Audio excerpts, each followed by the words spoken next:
for Dominique.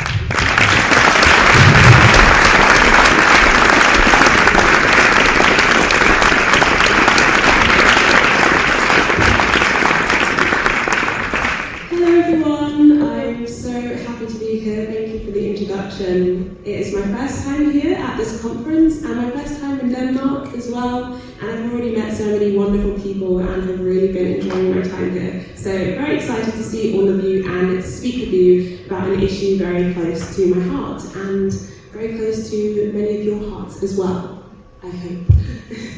So my activism is focused on intersectionality. So I am a climate communicator and educator as well, and I look at kind of the intersection of so many different issues and how we need to tackle those to achieve climate action. I don't know if that's my mic making a really weird sound.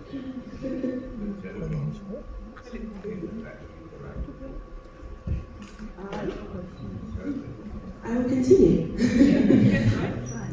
So I'm also a member of Climate Live, which is a youth-led charity, and we organise climate concerts and events to engage, educate and empower people to take climate action, as well as being part of the Youth Climate Justice Fund to redistribute funds to youth grassroots movements all over the world, as young people have been such an incredible part of leading the largest environmental movement in history. So it's so important that they are funded and supported. And I'll be talking a bit more about that, the importance of that and inclusion within the climate movement, and also about harnessing creativity and joy as well a bit later in the talk. But first, I just want to read a poem / bit of spoken word to really set the scene for the talk today. The future is a result of our collective dreaming. The ripple effects of change we create today is a matter of sustaining all we know, a matter of life on Earth. I don't know about you, but the end of my story isn't written yet. We get to decide how it ends. Radical transformation. The word radical stems from root.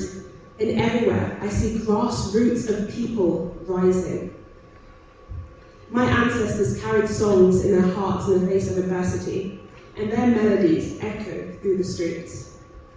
The collective future we can create is waiting for us to take it, to reclaim it, because whose imagination are we living in now? Whose voice is heard? Whose mic is set to mute? Who is considered a sacrifice zone and who benefits? It doesn't have to be this way. The youth, the marginalised, the environmental defenders on the front lines are the beating heart of this fight. Nothing can dismantle my hope or break my soul. And one by one, my heart will become whole. The seeds we plant today will blossom in ways never expected. And as we say, the oceans are rising, and so are we.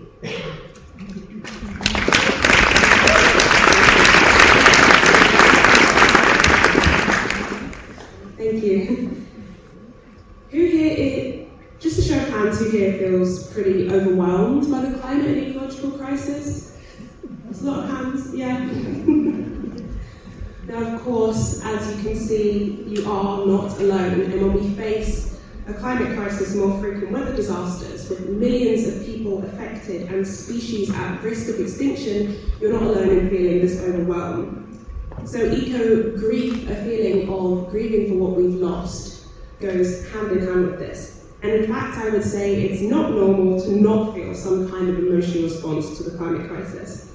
So today, after talking about climate justice and why peace and liberation is crucial for that, we'll also speak about how we can sustain ourselves, how we can build hope and cultivate joy in our movements, and how we can use the power of music and the arts to find our power and dismantle the idea of perfectionism within our movements, because we need to nourish ourselves to nourish the planet. We have solutions for transformative climate justice, but we must be brave enough to imagine it.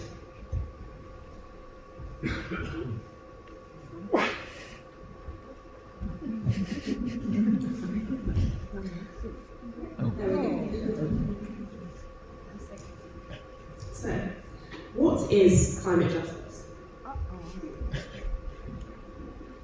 Next one, please.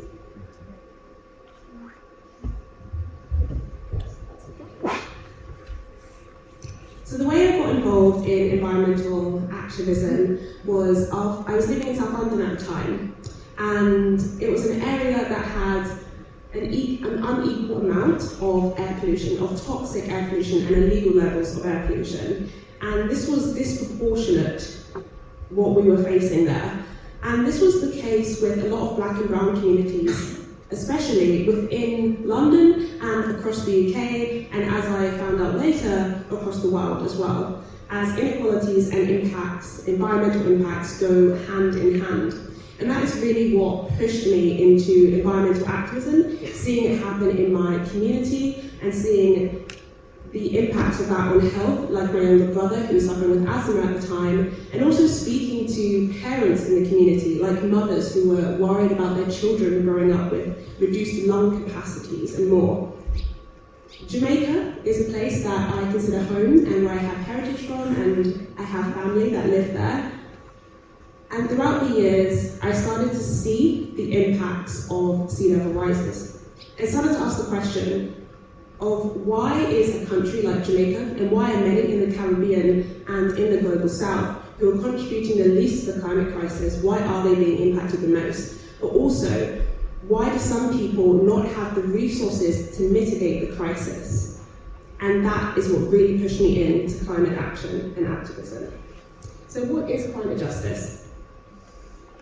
Climate justice requires racial justice, gender justice, decolonisation, equity, and peace and freedom for all.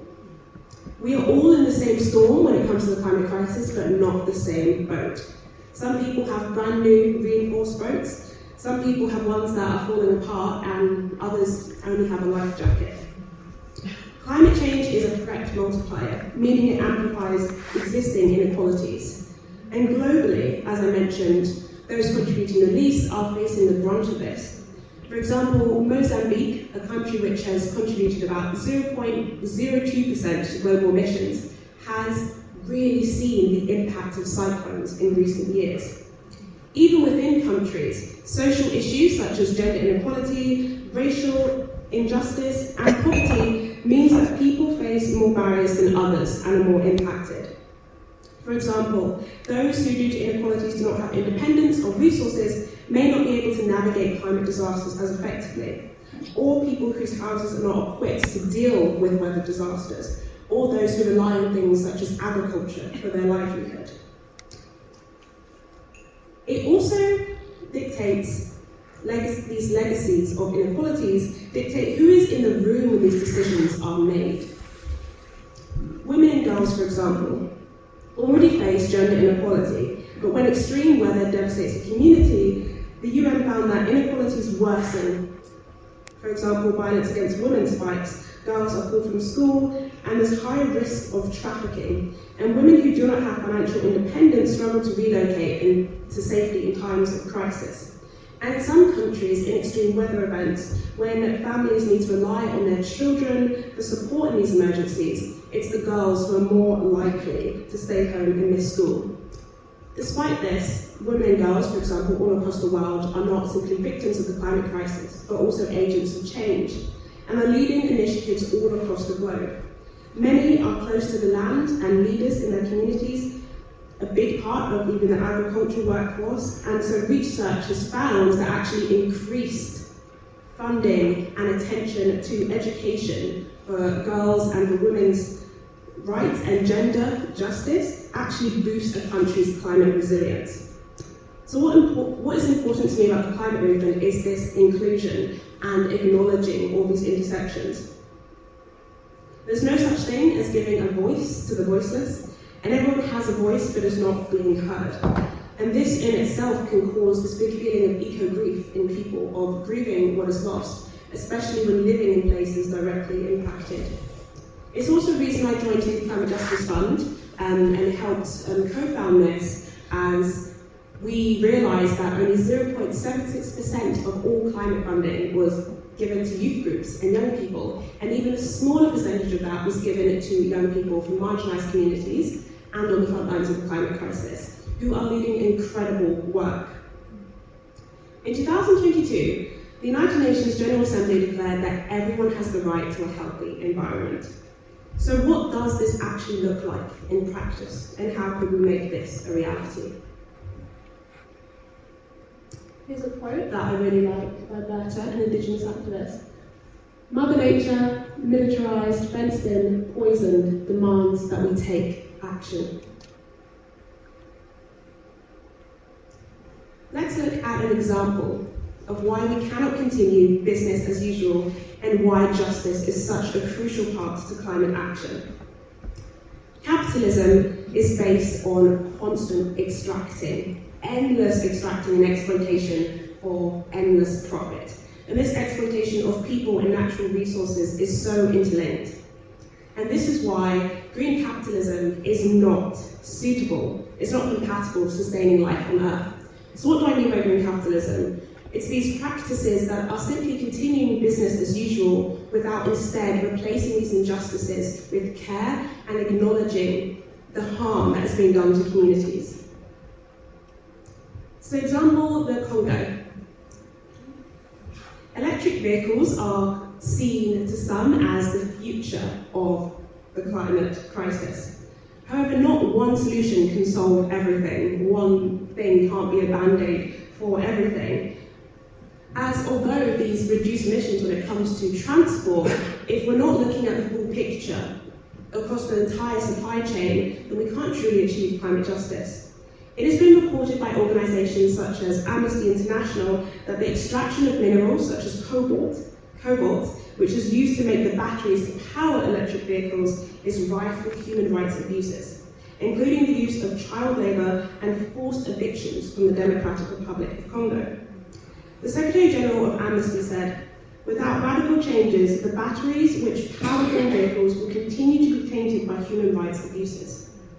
There is an idea of certain people being sacrificed because we can't have it all when it comes to climate action. We are being asked to make compromises, and often you have some politicians who kind of want to continue siding with lobbyists and profits rather than people and planet. You'll have some of those politicians say that climate action just isn't realistic and that we actually need to compromise many things. But we need to zoom in on that, because who is the compromise, and why is it okay for some to be sacrificed but not others, for some to benefit and not others? When I mention that tackling climate change should not come at the expense of people's lives, I've often been told that I'm asking for too much.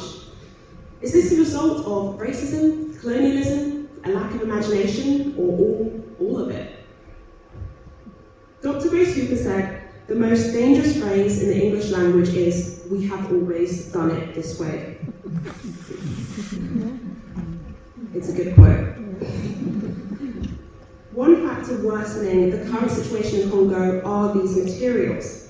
And such materials are exceptionally bountiful in the Democratic Republic of Congo and are some of the most critical in technology. Cobalt, lithium, and coltan are used in lithium-ion batteries, in circuit board electronics. They power laptops, smartphones, and electric vehicles.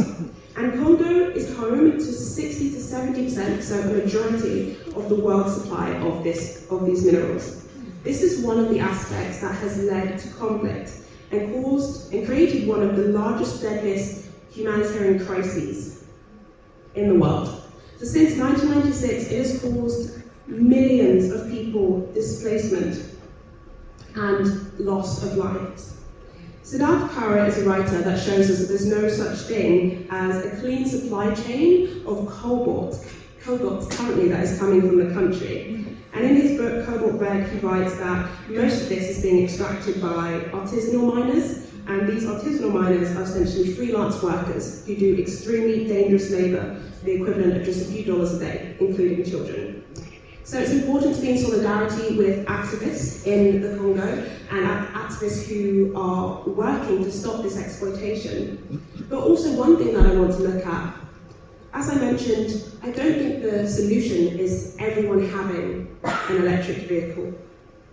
And although I'm not an expert on how this practice could be made more ethical and sustainable, I am going to think about an alternative.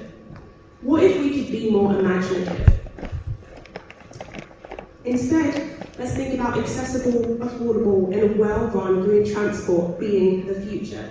It requires less materials, releases less emissions, and when this is accessible for people with disabilities and affordable for everyone, this is the future of a sustainable society, instead of private companies having monopolies over transport for the sake of profit. I use this example as it's similar to other benefits of climate action that intersect with the well-being of ecosystems and people. Many times I've been told that carbon capture is the solution.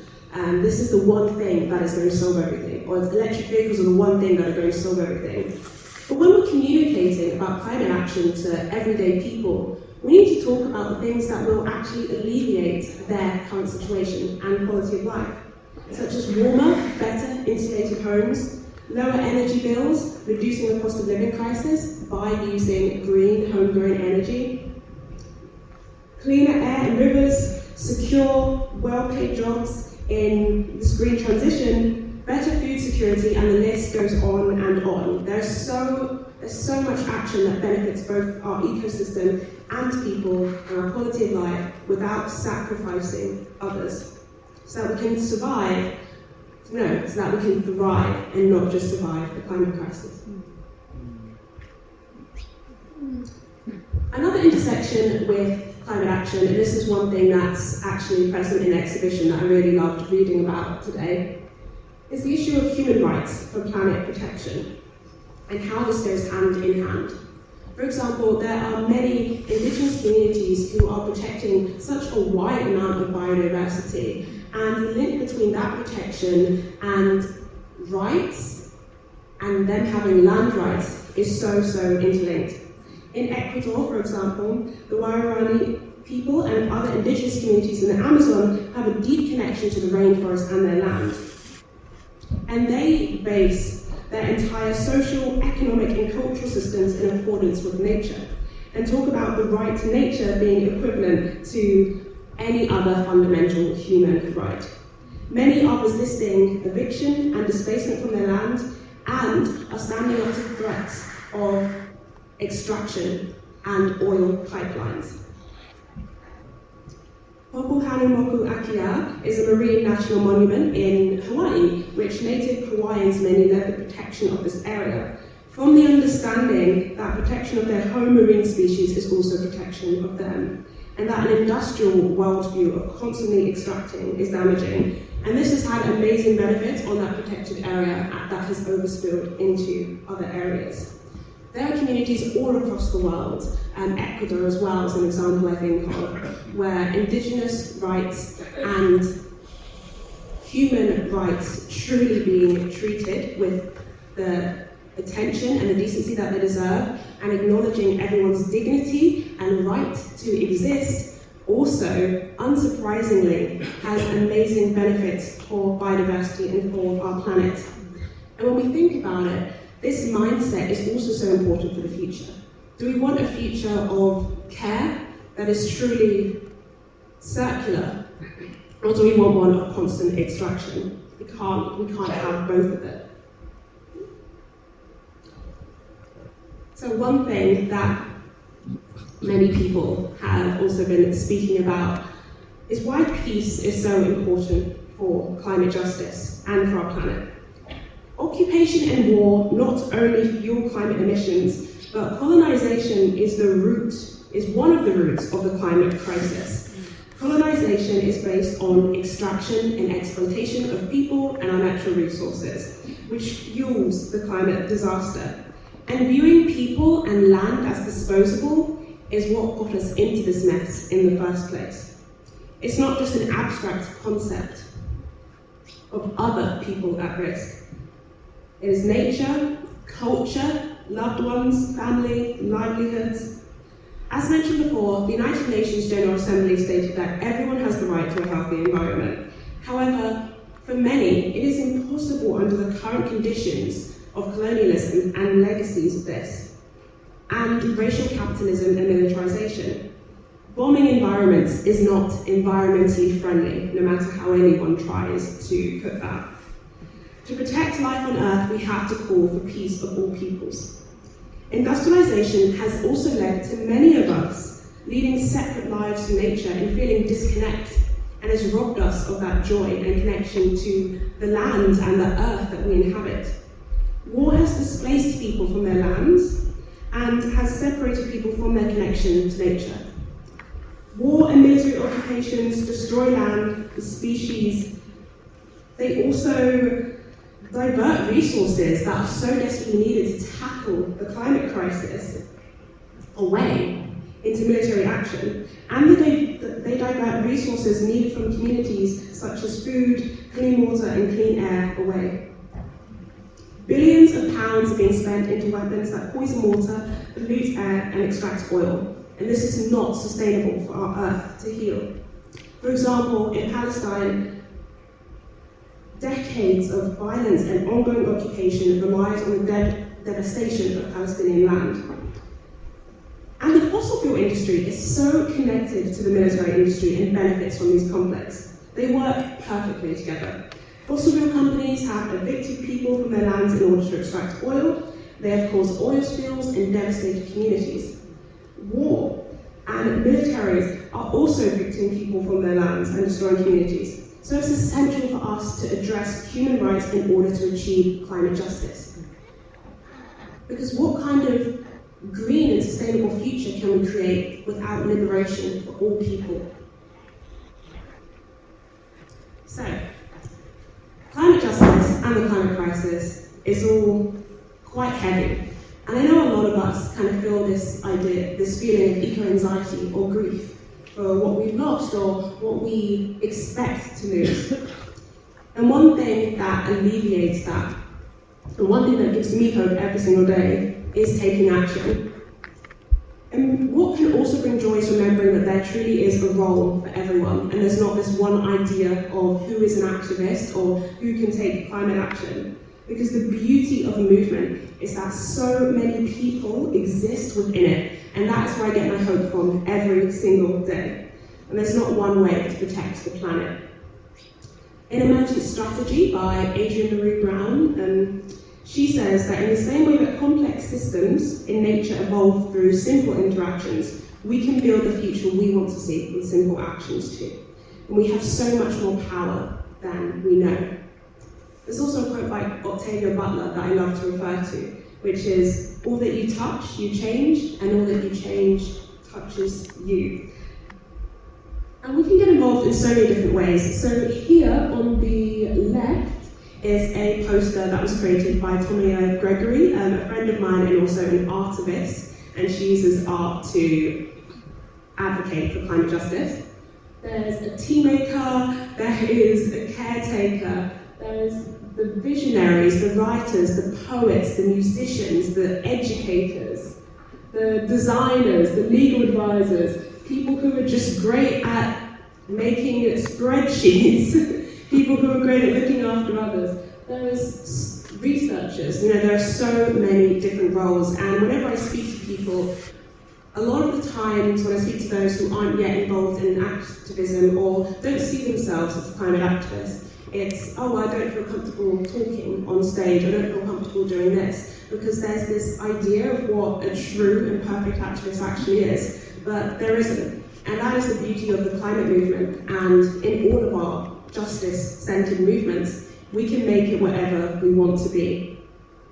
And as someone who has felt marginalised in my life, that's something that's also really important for me. I used to feel like I had to mould myself to fit into certain rooms, or that I had to speak a certain way, or dress a certain way, or present in a certain way, or use certain skills in order to be seen as valuable. But none of that matters in this fight for change. In the UK, actually, we recently stopped an oil field called Cambo as part of the Stop Cambo campaign. And we stopped millions of barrels of oil being extracted from the ground, not because of one person or a few perfect activists, but because of this amazing community of people. And here on the right is a diagram I like to look at by Dr. Ayana.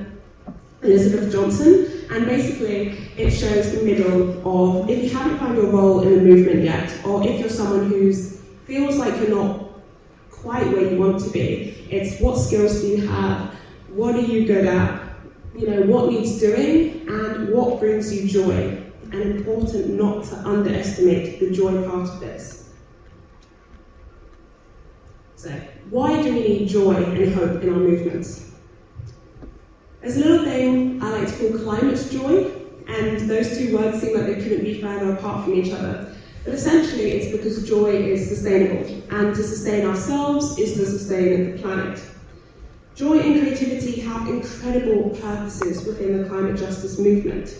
And it doesn't mean ignoring the complexities and the heaviness that we feel from this, but it's something to hold on to while we advocate for the future. When people ask how I find joy and deal with eco-anxiety and grief, it is always taking action, finding community, and being directly part of creating that future. Every day I think about the incredible people that I have met who are really fighting for a better future, and they're shifting things on every level. And as I mentioned before, I choose joy because we need action that is based on collective care. As I mentioned, we're not just facing a climate crisis, but we're living through this intersecting web of overlapping crises.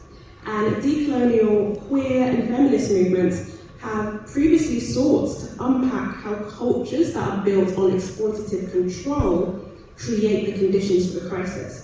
And the opposite of exploitative control is care, which invites us to connect deeply and approach this complexity in a way that sustains us and others. So what does this look like in practice?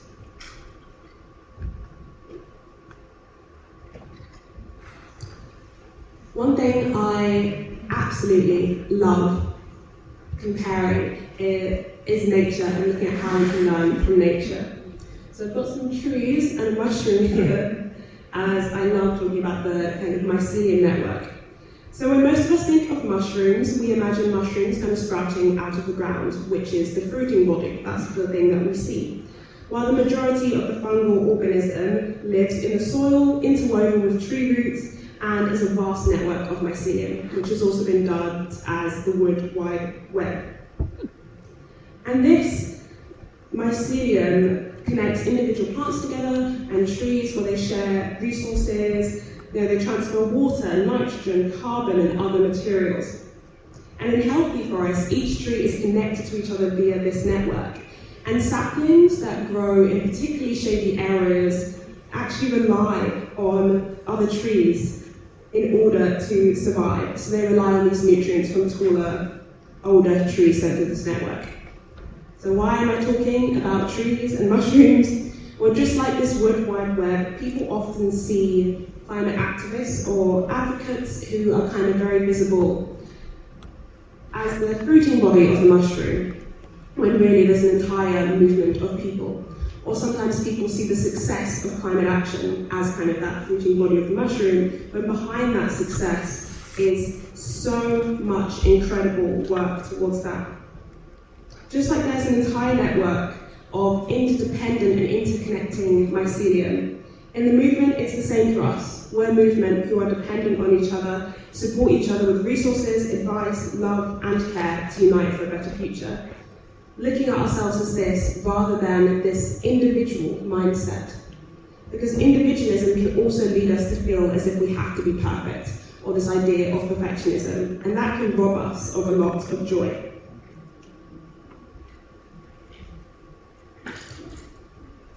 Another way that I find joy, personally, is music. So I absolutely love music. I am an artist, a musician myself, and one thing that I love about music is it's a universal language to bring people together. Now, I don't know here who's heard of Notting Hill Carnival, but it is a carnival that is a celebration of Caribbean culture. And we all descend into the streets, it's all across the world, but I go to one in London. And after every obstacle we faced and the history, it's this massive celebration and joy of we are still here and we are making ourselves known. And it's a beautiful thing. And I feel like this joy and celebration that involves culture is also something that the climate movement can be inspired by, cultivating joy while resisting. And in terms of music, I wanted the opportunity to speak on the main stage of City Festival alongside my friend Vanessa Nakate, an activist from Uganda. And on the stage, we were introduced by Billie Eilish's mum, Maggie Bird, and it was right before Billie's set, so obviously there were a lot of fans there. And I didn't know what to expect, but thousands and thousands of people showed up with climate signs and support. And one thing I will never forget is one activist from Budapest who thanked us so much for speaking, because that message of climate action and talking about fossil fuel extraction on the main stage of a music festival isn't something that you usually hear, and it's a way to get other people involved. And music and creativity can also break us out of these boxes of expectations and binaries of who we should be. It can encourage a new type of thinking and a more inclusive type of mobilization. For many people, their entry into climate activism has seemed a bit less intimidating when coming at it from the music lens. So this bus that you see on the left, this pink solar-powered bus stage, is a bus that we take around in the UK to festivals, to music festivals, and we have artists performing on the stage. But in between those sets, we have climate activists that come and speak about their work and how people can get involved. So we draw people in with music, and then we make them stay for the climate education. And this has been such a joyful way of getting people involved, and they're able to directly speak to us about how to get involved in campaigns. And also, there have been other benefits that we didn't foresee. A lot of activism and what's seen as kind of the youth climate movement is a lot of protesting and climate strikes, for example. I used to be involved in those by Fridays for Future. It started when Gothenburg strike outside the Swedish Parliament. And so a lot of these started around the world. But many forms of protest in this way can be incredibly dangerous in some countries, where it is very dangerous to be a climate activist. Like the Philippines, for example, which is also where we have a Climate Live team. And it's also allowed people to convene and be able to mobilize for campaigns in a way that feels safer rather than other forms of protest and activism. And one amazing thing is that one of our teams in Zimbabwe, Climate Live Zimbabwe, was also able to advocate for a national wetlands law that was recently passed. Another reason I love using creativity in movements is because owning our identities is one of the bravest, most honest and radical things we can do in a system that is designed to limit us.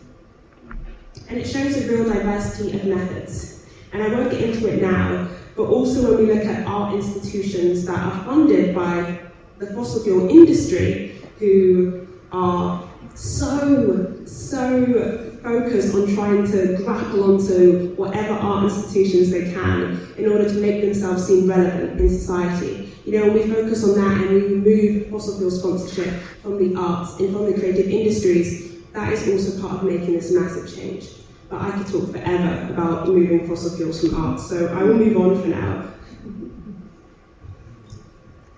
Another thing to really embrace climate joy is avoiding climate doom.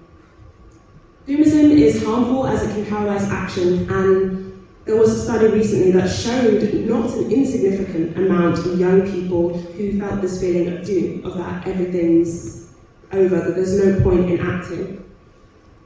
Whereas if we only show, if we're constantly bombarded by news of climate disasters, but we don't see the transformative stories of people who are actually pushing for change, then we can start to feel quite doomist about what is happening.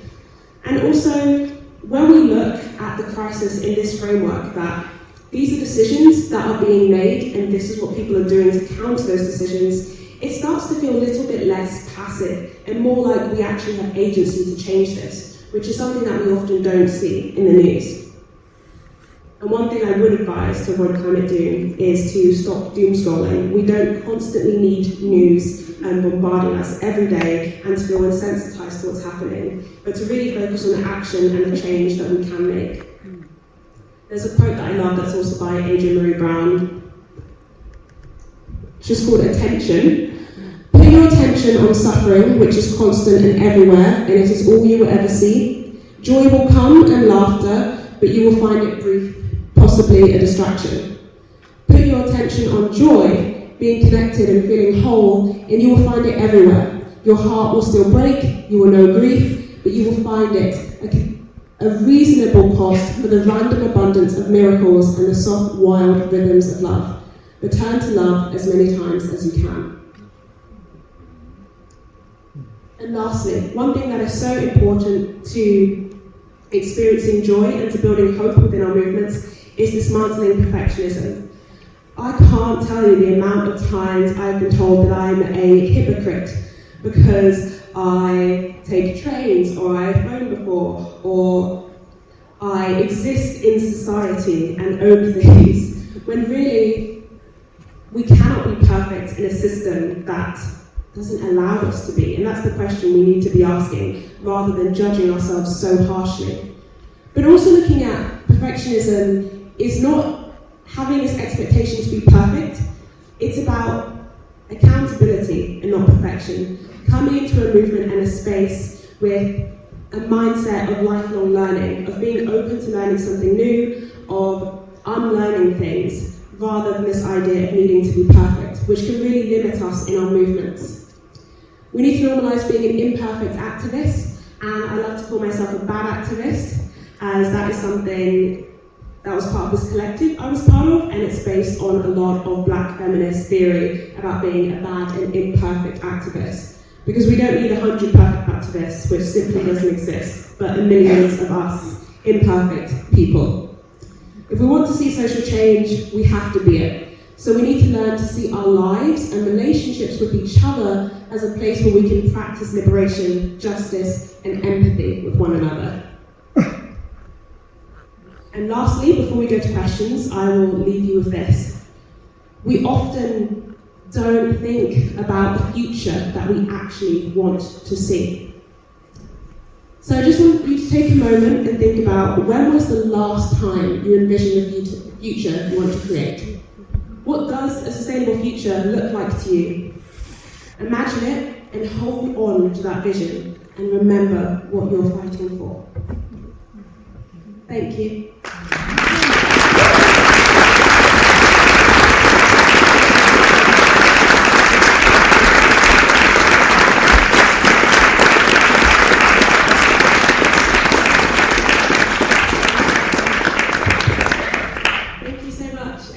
Thank you, Dominique. And as before, we have around 20 minutes for questions. So if you have any questions, raise your hand and me and Claire will approach you with the microphone.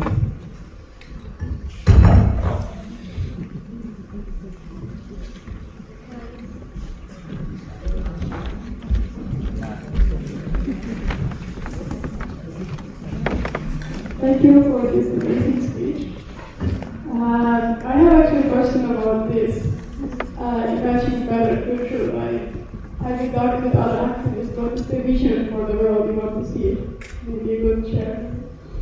Thank you, that's a great question. Yeah, so whenever I ask this question, whether people kind of think about it, or write it, or draw it, a lot of times like community spaces come up where they have, shared gardens, and especially in a city like mine, for example, where we feel so disconnected with land and food that we have.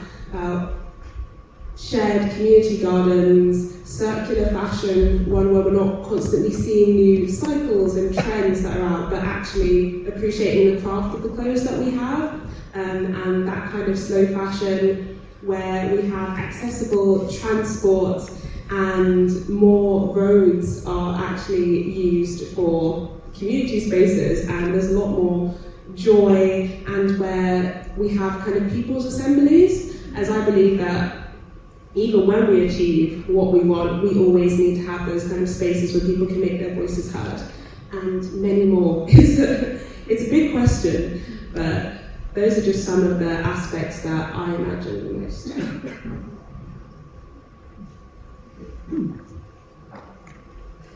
Thank you.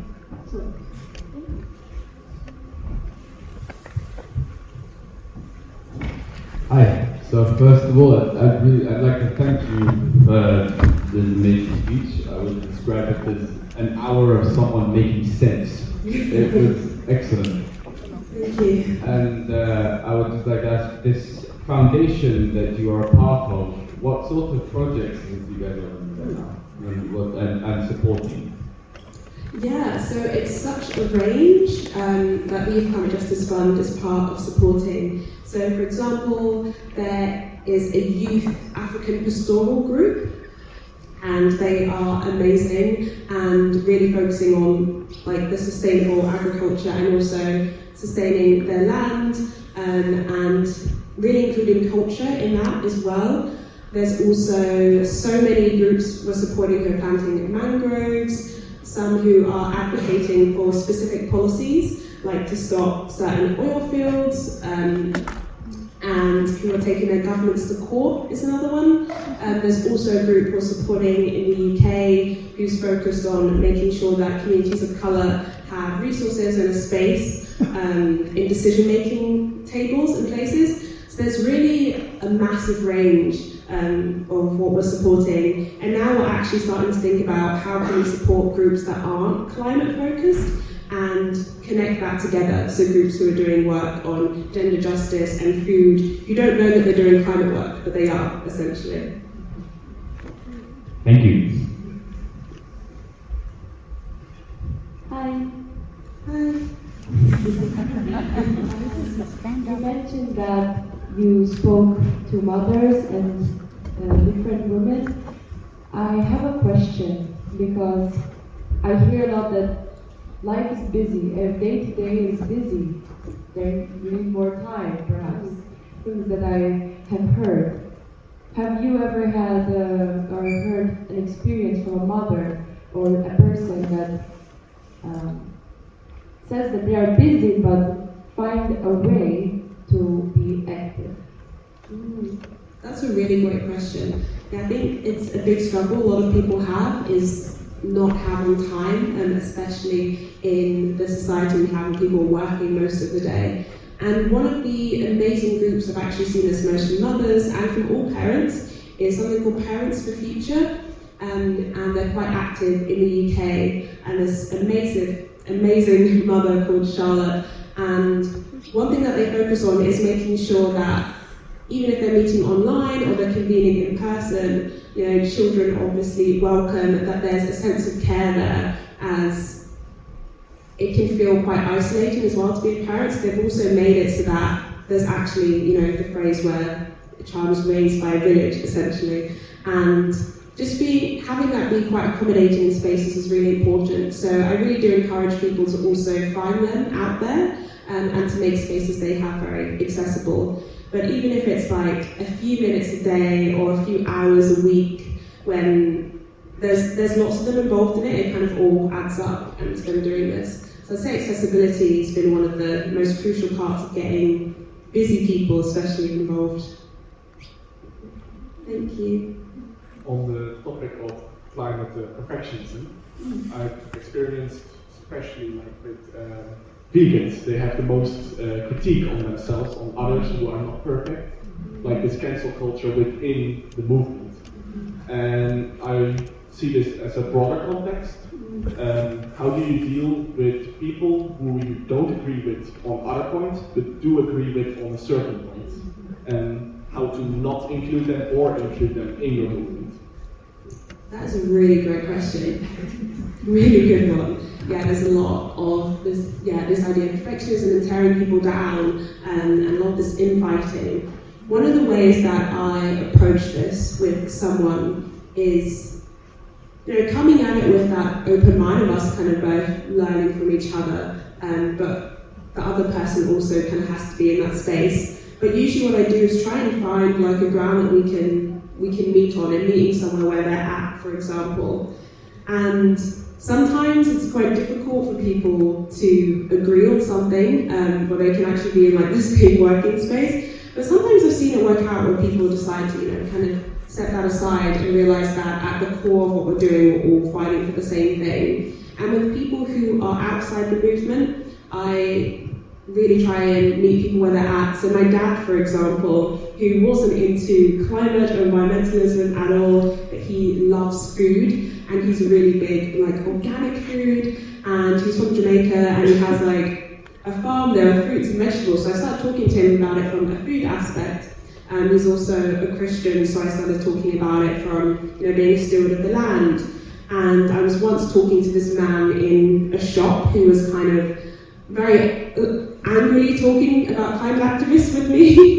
And then I approached it from trying to have like a common sense narrative of, the land that your children, the future your children will inherit, or, I kind of hate that like all of these really big companies are taking from us like normal people, and look at the kind of future that we could have.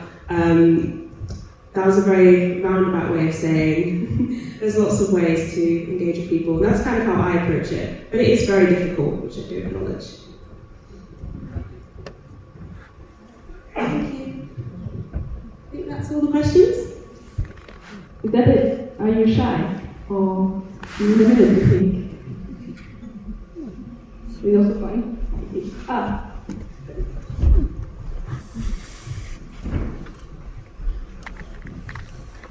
I don't know if it's a question, but it's about music and music for change.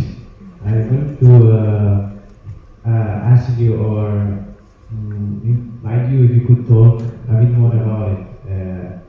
How it happens, how you use the music in order to transmit this joy that you were talking and to engage with people into taking action. Yeah, thank you. I'll quickly answer on that. So, with the climate concerts that we have, it's kind of similar to the big like pink bus that we have. So we make sure that there's artists who are there, like different genres of music. It can be artists who are singing and writing about the climate crisis, or writing about the earth, and also artists that aren't, that are just writing songs about love, even like anything, and bring them into a space. We have like a whole concert, but then in between the kind of sets we have activists who are speaking. And then to go beyond the awareness, we have activations where people who aren't quite involved in music can also speak to us and learn more about different campaigns that they can get involved in. And across the world, there's just so many different ways that people have been doing it. So we have teams in 40 countries who are holding like different climate music events all the time. And it's just a really beautiful way to engage people and get people dancing and having a lot of fun as well. People seem to have a bit more of an open mind when they're in quite a joyful place.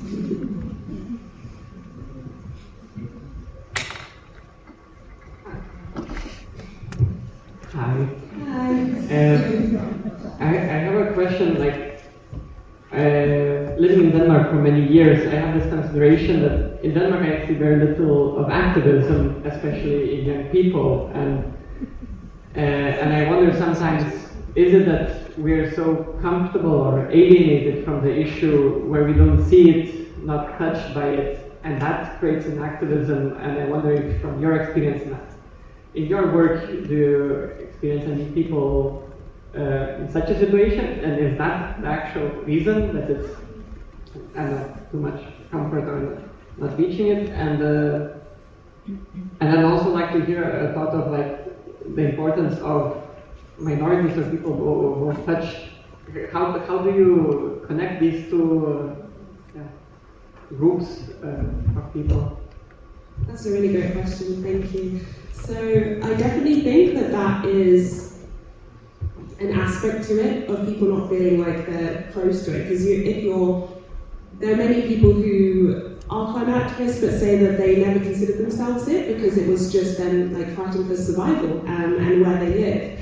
And so I think that disconnect is quite big in people not being involved or not really understanding the issue or the situation. And I think we have to encourage a lot of empathy as well to flourish in that. But one thing that has really helped, I found in the UK, for example, with the movement against the Rosebank oil field, which is the largest proposed oil field of the North Sea, is that the narrative that we have is about climate and about globally, but also it's about like, the cost of living crisis that people are facing. So saying that actually more fossil fuels is not going to lower your energy bills. What's going to lower your energy bills is renewable energy, and this is a policy that we can push for. And it then connects all of these issues, especially people who are experiencing fuel poverty and people who are experiencing the weight of the cost of living crisis. And when it comes to lots of different communities, well, for me, I got involved after seeing how air pollution was impacting where I lived, but also for many people like me from the diaspora, actually connecting to that issue of back home or people in their home and what they're experiencing and how we can truly be in solidarity there. And what's also brought a lot of people kind of into the movement is being able to see what we can target. For example, in the global north, like in the UK, where we have banks that are kind of directly funding oil pipelines in different parts of the world.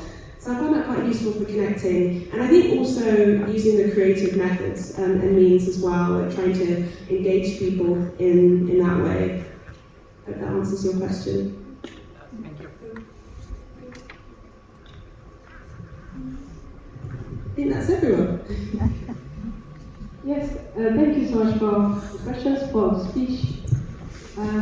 Please say thank you to Dominique.